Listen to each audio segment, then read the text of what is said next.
guys' workout is done. We're on our way home. Some food maybe, or I think I might just drink some water, listen to a yoga nidra, and just try and take a nap before we get the workday started. Entirely sure yet what I want to do. Still trying to think about it.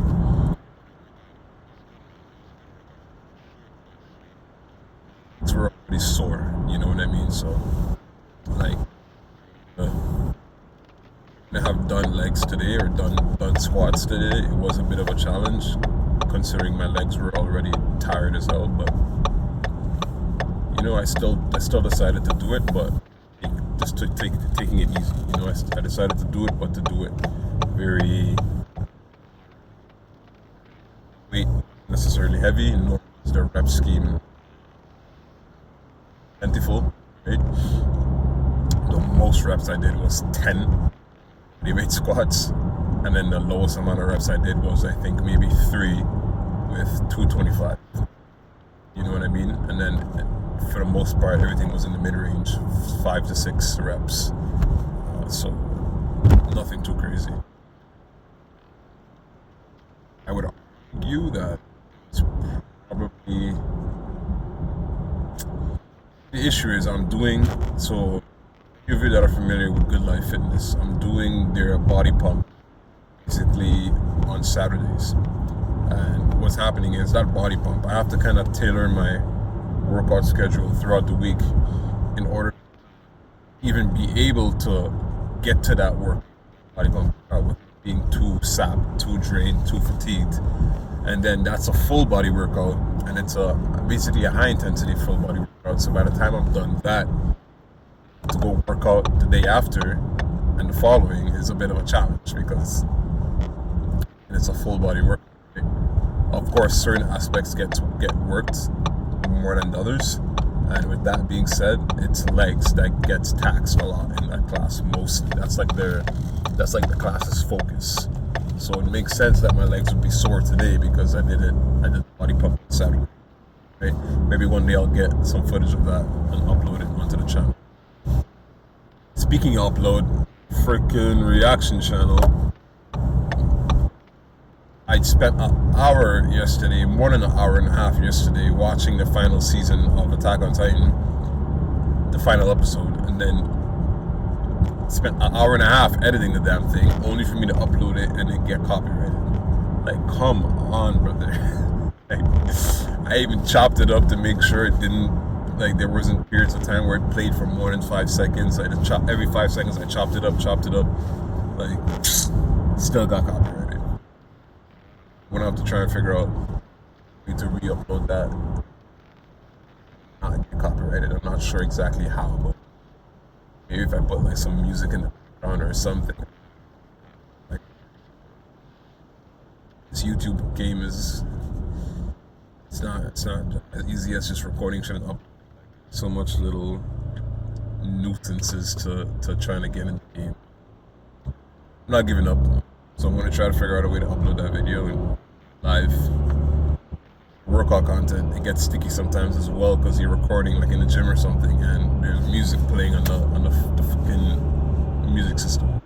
Seeing your whole video flagged and copyrighted because of music, because of some background music, not even music you set to the video, right? So it's so stupid. I get it somewhat at the end of the day. I don't really understand completely that side of the business, the copyright business, but I understand a certain degree. Just something to deal with, right? So, even this workout clip you guys are probably watching right now that I have this video overlaid on, right? Most likely I had to maybe mute the sound of the actual workout video because there's music playing in the background. You copy little things like that. But update on me as well. Update on the diet. I've been pretty much on, for the most part, really and truly, generally. I won't even call it carnivore. I've just been on a healthy diet, eating whole, real food, minimal processed food. Diet. consisted of, what I do is at the start of the week, I make a giant pot of chili. Standard chili recipe, but I'll add like a whole bag of red kidney beans, right? But then I'll also add, like, this week I added some tip roast, chopped them up into chunks, and I added some pork chops as well. I chopped them up into chunks as well, and put that in there. So very, very, very much more protein compared to how I did it before. It was just ground beef and beans. Right? So I'll make a big pot of that, and that'll basically last me a week. And I'll make some guacamole. Have that, and some days, like every other day, I'll fry up a plantain and have that as well. So most part, real whole food, right? No processed food whatsoever. My supplements, my vitamins in. Then I will eat, drink. I forgot the name of the product. The hydration drink. I'll have that as well. And my fish oil, my omega threes, and yeah, man, and my general. It's got one multivitamin that's not methylated, and then I have one that's methylated. So I take both of those as well. I know I'm trying to like really dial in on my collagen intake, just because I think it's probably one of the main things I can do to increase the health of my skin, specifically my face. Aside from that, the workout, the training schedule, the training regimen has essentially just been more so just trying to switch it up, trying to do a little bit of bodybuilding, a little bit of strength training, a little bit of HIIT training, just mixing it up. Just overall health is the goal, but also to be more specific, the goal is to actually get shredded. I genuinely want to get shredded. I want to feel light again. I want to feel a lot more agile again. I want to feel shredded again. I want my facial features to come out through losing the weight and losing the bloating on my face. I want to be able to see my abs completely defined, right? I think I'll just feel much better. I think I'll just operate much better physically and mentally. So the goal is to lose weight right now, about 10 pounds for the most, maybe 12, and I should be good with that. So that's the diet, that's the workout program. Sleep wise, I'm really trying to dial in on sleep. The biggest thing that's helped with sleep is the diet, and the other thing is consistency of like what time I go to bed at and what time I wake up. And the third thing I would say is trying to give it my all each day, so that by the time I'm ready to go to bed, I really feel proud of myself. I feel like I got shit done that day. So I go to bed feeling a lot better, right? And then lastly, not stressing about getting sleep. So what I've noticed is that when I get into the habit of starting to stress about the fact that I'm not gonna get good sleep, what happens is that stress causes me to toss and turn and take forever to get. Whereas recently I've been having the perspective of giving. Every time I fall asleep, I fall asleep. I'm just gonna get in bed and relax and not stress about it. That's made a huge difference. A huge, huge difference. So going through the problem, lack of sleep, waking up a million times in the night to pee, or just tossing and turning, or just simply just waking up and not being able to just recommend cleaning up your, minimizing your carb intake, not stressing about getting to sleep. Definitely, your vitamin and mineral needs to be sound. It needs to be sound. That magnesium is crucial. Everything is crucial. The zinc, everything is crucial. So you just gotta lock it. But I promise you, it works. And losing weight as well will help with your sleep. So yeah, that's it. The update from me. I'm about to go inside and, like I said, figure out if I want to eat or if I want to just rinse my skin, listen to a yoga nidra, and try and get some sleep, a little bit of a nap / meditation before I get the rest of the day started. All right, if you worked out today, go get a workout in, get some done. Something is better than nothing. Right? Everybody have a blessed day. I'm out.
Alright, workout's done. Time to hit up the sauna.